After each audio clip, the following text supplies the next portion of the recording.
যে নির্দেশ যে বলেছিল যে স্কুলে যাওয়ার জন্য, এখন আপনারা কি বলবেন? মুখ্যমন্ত্রী নেতাজি ইন্ডোর স্টেডিয়ামে এসে কি বললেন? বললেন যে আপনারা ভলেন্টিয়ারি সার্ভিস দিন। আমরা কে ভলেন্টিয়ার? আমরা ভলেন্টিয়ার নই, আমরা যোগ্য শিক্ষক।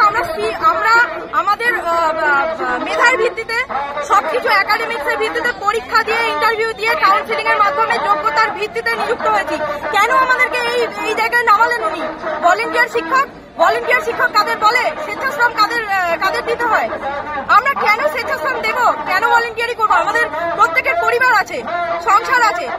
এবং এছাড়াও ডিআই অফিস থেকে প্রত্যেকটা স্কুলে স্কুলে ফরম্যাট পাঠানো হচ্ছে যে এসএসসি 2016 যারা নিযুক্ত হয়েছেন শিক্ষক শিক্ষিকারা, তাদের সমস্ত ডকুমেন্টস আপনারা পাঠান, তাদের সমস্ত ফরম্যাট ফিল আপ করে পাঠান।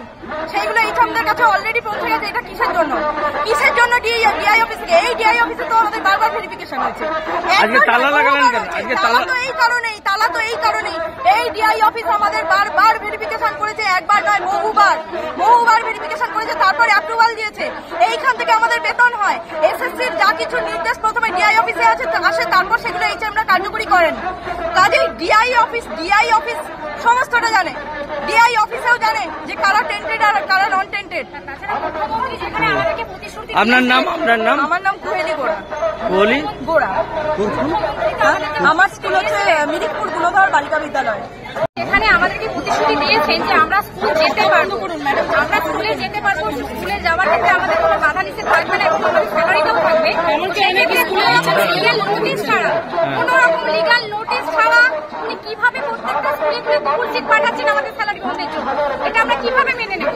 যেখানে মুখ্যমন্ত্রী আমাদেরকে আশ্বাস দিয়েছে, আমাদেরকে আজকে কি পরিকল্পনা নিয়েছেন? আমাদের আজকে পরিকল্পনা, আজকে আমরা বেতন বন্ধ করা যাবে না, আমরা কোনোভাবেই খুলতে দেব না, আমাদের বেতন বন্ধ করা যাবে না।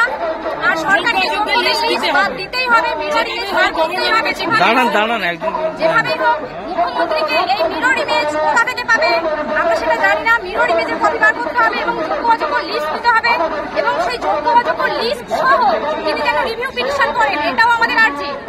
যোগ্য লিস্ট ছাড়া কিন্তু আমরা কোনোভাবে এটাকে মানতে পারছি না। মুখ্যমন্ত্রী শুধু মুখে যেটা বলছেন আমরা কিন্তু সেটা শুনতে, মানে সেই প্রতিশ্রুতি শুধু আমরা তাতে আমরা আশ্বস্ত হচ্ছি না। আমরা তার কথায় শুধু আশ্বস্ত হচ্ছি না, উনি যেটা বলছেন উনি কাজে করে দেখাচ্ছেন। আপনার নাম? আমার নাম সাবিনা ইয়াসমিন।